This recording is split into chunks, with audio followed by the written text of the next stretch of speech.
How long it takes to make up investment losses in retirement. All right, so I got this from a man, Jim Otar, I'm not sure how to say his name. Advanced Retirement Income Planning, and I've been emailing old Jim back and forth the last couple of days, trying to get him on my channel. We'll see if it ever shows up. I like Jim. This book is good. I'll put a link in the show notes if I can remember. It's a good book. It's pretty informative, not gonna lie to you. A little bit too in-depth in terms of the like the kind of the bucket strategies that I like. Look, I'm just a caveman. I like it simple. Jim's got a kind of methodology that for me, I can't. I'm like, oh, but he's an engineer, I think, by trade or something like that. So he gets it. For us cavemen, we're like, I should have been in the Marine Corps, all right, but I was one step above the Marine Corps in intelligence, so I went in the infantry, light infantry. But I should have been in the Marine Corps, frankly, because Marine Corps is like, I can't say anything with more than 3 syllables, Marine. And they can't. If you ask a Marine, say, can you say infantry? The Marines say, infant. What? No, infant. At least the Army, we can say infantry. And the Air Force, they say, oh, ribeye and filet mignon, please, and give me some of that lobster tail. In the Navy, they just say 57 flavors. Navy guys, you know what I'm talking about? They say 57 flavors.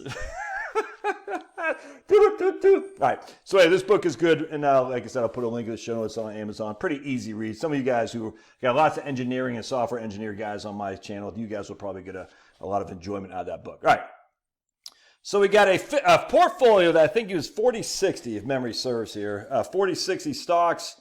And 60% bonds. Let's see here. Hold on just a second. Let me pause. I can't remember. Hold on a second. Yeah, so he's got a 40% S&P 500, 60% just of bonds, fixed rebalance annually. All right, so he's got the probability of break even within 3 years after a loss for various withdrawal rates. All right, so we're going to start over here, right here. So after 3 years, all right, if you had no withdrawals, all right, no withdrawals, and you were down 10%. So this is going to be for both sides. So we're losing 10%. We have no withdrawals.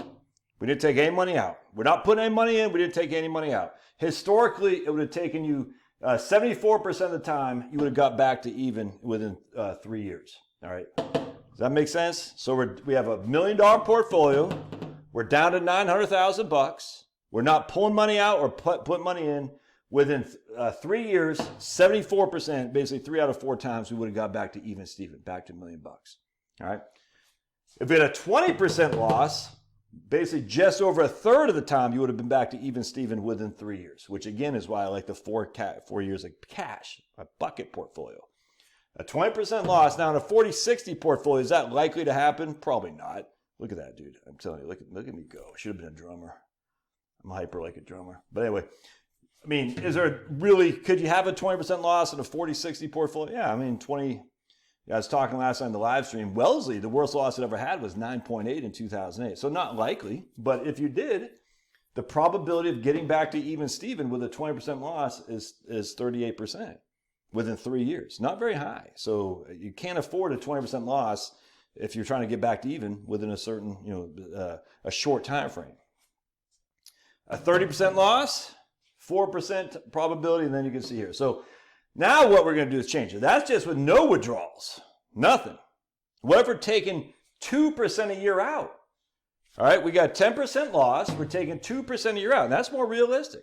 A Wellesley fund was down 10% roughly in 2008, and in 2022 was down 9, I think 9.02. We talked about last night. So 10% is more realistic.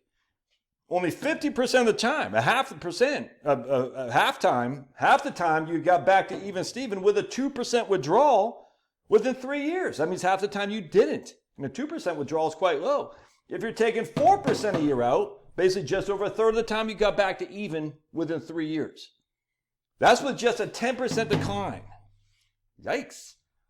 6%, if you're taking 6% out, it's going to only less than 1 in 5 did you get back to even. So this is something that makes sense. A 40-60 portfolio, we're taking 4% a year out, and we're within 3 years only basically just a little bit over a third did we get back to even.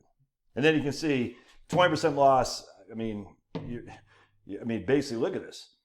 20%, and again, there isn't really a context to say a 20% loss in a 40-60 portfolio. So I take some of that with a grain of salt, but still look at that.